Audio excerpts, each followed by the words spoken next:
I am back. I said, you know what? I know I got a lot that I'm busy with. I'm not going to say dealing with. I'm going to say busy with. That I was like, man, I'm tired. I know y'all can see it in my eyes. But I said, man, no. Let me still continue trucking. I might not necessarily be behind the wheel trucking, but I can pretty much get that knowledge for trucking. So we're going to talk about how to start your own trucking company. And obviously I want to go verbatim, you know, more in a teaching fashion. So let me try to give some knowledge that I've learned and been reading. And I'm actually going to do some bullet points. So if you kind of see my eyes veer off this way, is because I'm trying to give facts instead of giving my guesstimation. I want to give what I've been reading and also kind of my experience too. So, you know, it's chapters in it. So this is not going to be the only video that you're going to get. I'm going to try to do as many videos as I can within a good enough time fashion until I finish the book. So, yes, chapter 1. LLC Incorporated can be lucrative. Drivers want to take their career serious sometimes from a company to, you know, being an owner-op. And, you know, you got to learn how to obtain freight. You got to learn how to get that office space. You got to learn how to hire drivers. As simple as getting drivers sound, that can be the hardest task ever. Because it's hard to keep drivers. It's hard to get drivers that, you know, won't tear up your stuff. It's so much stuff that come with putting people behind that wheel, even though these mega carriers make it look like super easy. So, you know, you got to be able to have your business up and running. And you can do all this within a month if you follow, I guess it's this book that I've gotten the information from. So, you got to start with your paperwork. You got to apply for your operating authority and insurances.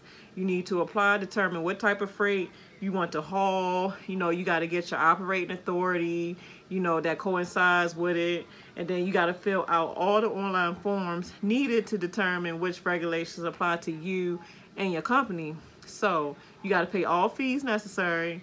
And once applied, you got to get the necessary paperwork. And it can take up to 4 weeks. In some cases, it can take longer. So that just be the first thing you do. Obviously, that's the first step, because without filing the paperwork, then you're not an up and running legal trucking company. So, you know, you got to shop around for trucking insurance. You will need 4 different types of trucking insurance. First of all, you're going to need liability. Liability is accidents where there is damage to the property and injuries to individual.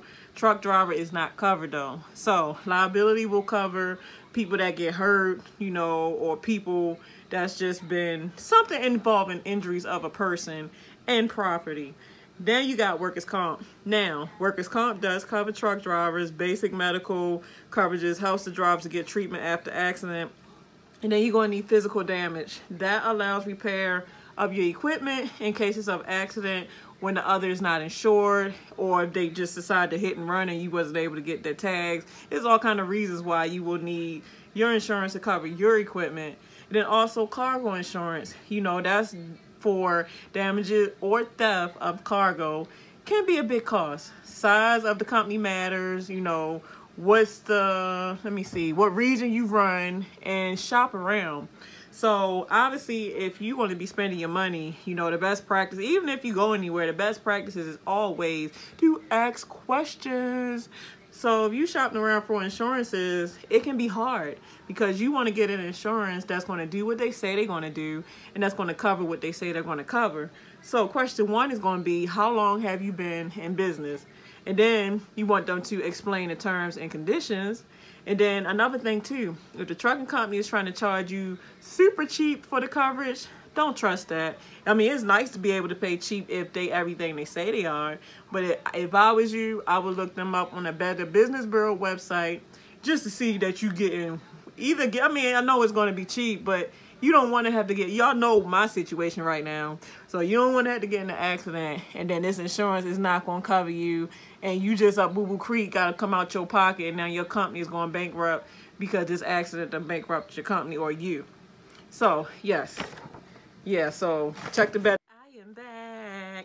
I had to take a little break because, you know, I had to make sure my son was okay. But another thing too, Y'all seeing my eyes look around because I'm looking at my bullet points. Like I said, I want to be factual, so I took notes, but I don't want to be holding it like, yeah, you said you want to read from this and that and this and that. So I said, nah. I said, let me take some bullet points this time.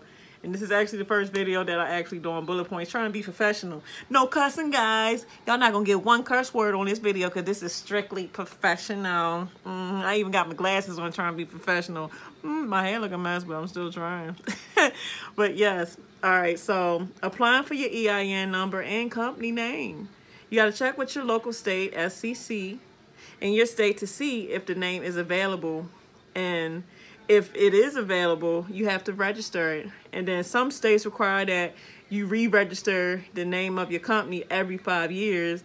And then you got to file the name with your local and county offices, then place an ad in the local newspaper if necessary, notifying that you have applied for the business license.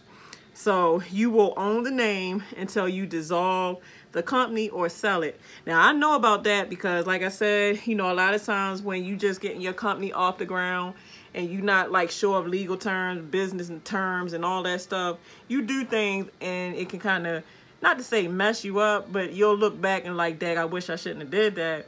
Because I actually had filed my first LLC with Prime in Missouri. So, but in order to file the name, you had to be with, what was it? I think it was not Success Leads. It was something, but I didn't want to be with the company, like the accounting service within Prime. So I moved and I got my own personal CPA lady, and I told them to cancel the service, not knowing that because they had filed my LLC, they was going to dissolve it. So by me switching my LLC to another state, that started the time frame all over again, to where as if I would have had 2 years on my business, now I only got 1 year. And I didn't know that. So that's why I'm saying it's good to know these things. So let's move on from that. So like I said, you can dissolve it, which is what I just explained, or sell it, and then your company name will be no more. The time in business will no longer be. So a lot of times people do their business as a DBA, doing business as, most commonly they do their business as a LLC, you know, limited liability corporation, you know, they register it with the government. And then also too, you want to get your federal identification number, your FIN, or your EIN number, which is your employer identification number for IRS purposes. And if you're doing it online, you don't need to file the form SS4. So I guess the SS4 form is an actual paper form that you would mail in. So the government website to get your free, and don't let nobody try to charge you for this, because sometimes even places like, because I did my LLC through Legal Shield, but places like Legal Shield will charge you probably $100 and something just to do something that can take you less than 10 minutes to file on this website I'm about to give you. Like, this website is called irs.gov/business/small. So irs.gov/business/small. You can pay other companies to do it, like I said, I did through LegalZoom, to file your paperwork for you. But I mean, if you got it like that, by all means, because sometimes, you know, you can be working so much, especially trucking, that you just don't feel like it.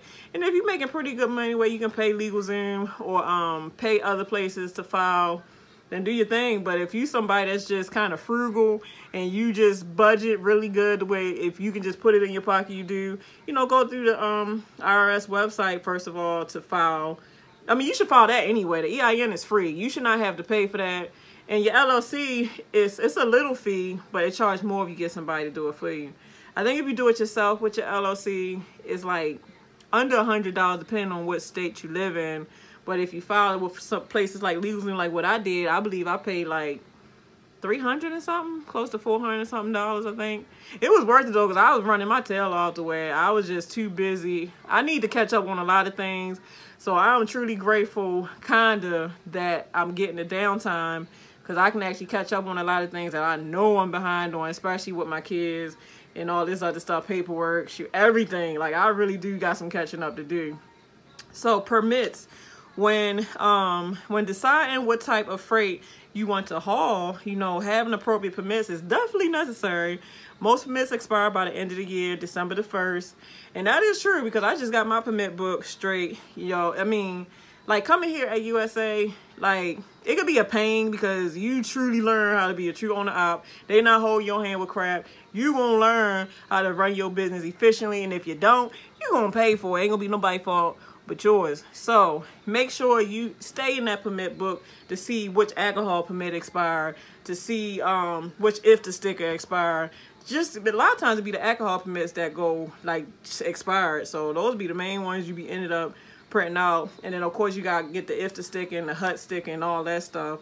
And like I said, all that is once a year. And a lot of times these companies will pay for it for you, but if you somebody that's truly an owner out to where you going on load boards and you not leased on to no mega carriers, you actually come in dead out of pocket for this stuff. And from what I'm hearing, this stuff actually can cost up to probably like $1,800 if you, it really depends when you file it within that year. So if you file it, let's just say you filed it in the middle of the year or close to the end, they will prorate it and they won't charge you the 4 years fee. A lot of this stuff is just technical terms. So like I said, and another thing, if you get caught with expired permits and the DOT man catches you, guess what'll happen? I'm waiting. You guessing? Yes, they will shut you down and give you a fine. You looking at my face? Yes, they'll give you a fine.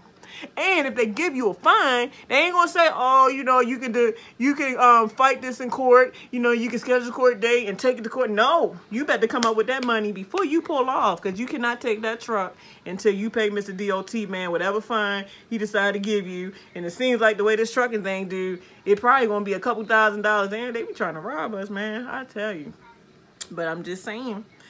So, like I said, you'll be held until it's paid. You got to file for a single registration system, SSRS, within each state that you operate. Kentucky, New Mexico, New York, Oregon requires additional paperwork for roads and tax reporting. Trucking companies that use highway heavily will need Form 2290. And that's what I was trying to do, but I never got around to doing it. And that's heavy highway tax use, the HVUT, the HUT. And the monies that they collect from, I'm guessing that tax is supposed to be used for the road repairs, maintenance in the state that, you know, you got to pay it for. So each state that's collecting IFTA, and a lot of times they collect the IFTA through fuel. Like whatever, I guess, fuel stations you get fuel from determines how much IFTA you have to pay for that year. So it's kind of a variable cost, because it's never really like a fixed cost to where you get charged this same amount every year. It's just kind of up and down depending on where you feel, how you feel, how the prices. It's all kind of determination variations. So if you're hauling hazmat, you will need to file for a FMCSA safety permit and the Pipeline Hazardous Materials Safety Administration, PHMSA. Strict rules must follow. I'm sure. Yeah, if you're dealing with hazmat, you got to know that. Yeah, because, you know, you definitely have to be safe, super safe, if you're hauling hazmat material. Hazmat material can truly be a lot of work. It can be just a lot of focusing, just safety. Safety, even if you're not a hazmat driver, as a truck driver, you want to be safe as much as you're able to. But as your hazmat, that adds double danger onto your job. So like I said, these videos are going to continue. There's a couple chapters, so we're going to stop right here. And, you know, I'm going to try my best to get all my facts squared away and put everything together so I can give you guys these informations, because this is what I've been studying, because this is what I want to do, was to get my trucking company off the ground. And I still am, but it looks like I'm going to have to kind of put it on hold. So why not I just study with y'all? We can study together and learn how this trucking industry works. And we can learn it together, baby. Yeah, y'all like my background? Yeah, y'all see my yogurt? Oh, you can't drink yogurt. What am I doing? All right, y'all. Well, I appreciate everybody that's been helping out and donating, you know, because, I mean, I'm not a beggar, so I'm not begging. But if you don't mind helping the sister out until I can get back on my feet, it is very, very, very, very, very, very, very, very, very appreciated. I appreciate it. I appreciate it. I appreciate it. Thank you. Thank you. Thank you. Thank you. Thank you. Virtual hugs, my friends. Virtual hugs. I love every one of y'all. And trust me, when our sister get on her feet, and hopefully I will get to where I'm making good money, I'm giving back to my channel. It's just that I got to get back on my feet. Sometimes all it takes It's one incident and one situation to knock you down. That's all it takes. You can be this high up on the ladder and something just knock you this far down. Now you got to start back all over again because something that knocked you off your high horse. And I ain't saying I was on no high horse, but all this stuff combined really tried to knock me down, period. But I'm going to get back up. You know, it ain't about falling. It's about what you do to get up. You don't stay down. You get up. Get up. So a sister gonna get up. So, all right, y'all, you know, I just thought I'd bring this informative video. And I told y'all I didn't cuss. So, look at y'all. So, all right, y'all, time is the essence. Let's make better time of it. Let's love each other, not judge each other, because I never judge y'all. And I love y'all. So, deuces, deuces.